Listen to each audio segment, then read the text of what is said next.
प्यारे बच्चों, आज से लगभग 1400 साल पहले दुनिया अज्ञानता और अंधेरे में डूबी हुई थी।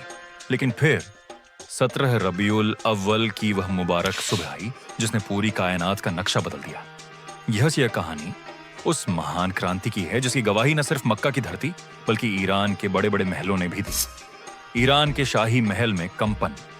ईरान का भव्य महल ईवान किसरा। रात का समय है, अचानक जमीन कांपती है और महल की दीवारों में दरारें पड़ती हैं। उसी रात ईरान का अत्याचारी बादशाह नौशेरवां अपने महल में गहरी नींद सो रहा था कि अचानक एक भयानक भूकंप आया। बादशाह घबरा कर उठा तो उसने देखा कि उसके शाही महल के 14 विशाल स्तंभ गिर चुके थे। 1000 साल की आग का बुझना। ईरान के बड़े अग्नि मंदिर का दृश्य जहां एक बड़ी आग बुझ रही है। हैरानी और डर का सिलसिला यहीं खत्म नहीं हुआ। सदियों से जलने वाली वह पवित्र आग जो 1000 साल से लगातार जल रही थी, उसी रात अचानक बुझ गई। नौशेरवां के लिए यह किसी कयामत से कम न था। शाही दरबार और रहस्यमयी सपना।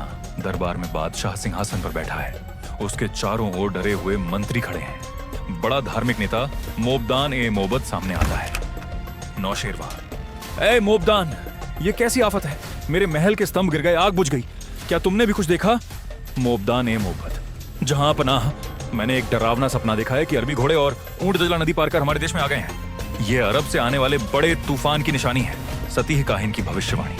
शाम के रेगिस्तान में एक तंबू जहां बादशाह का दूत सतीह नामी काहिन से मिलता है। बादशाह ने इस सपने की व्याख्या जानने के लिए अपने दूत को अरब के मशहूर काहिन सतीह के पास भेजा। सतीह, जाओ और अपने बादशाह से कह दो कि आसमान से एक महान नूर जमीन पर उतरा है। बनु हाशिम के कबीले में एक पैगंबर पैदा हो चुका है जिसका दीन पूरी दुनिया में फैलेगा। मक्का में सुबह नूर। मक्का का सुंदर दृश्य। पक्षी चहचहा रहे हैं। बीबी आमिना के घर से नूर की किरणें निकल रही हैं।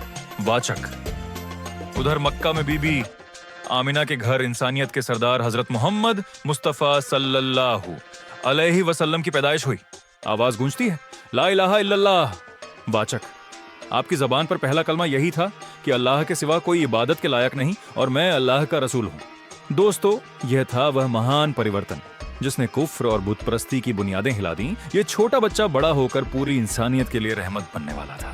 हमें चाहिए कि हम अपने प्यारे नबी सल्लल्लाहु अलैहि वसल्लम की सीरत पढ़ें और उनके नक्शे कदम पर चलें।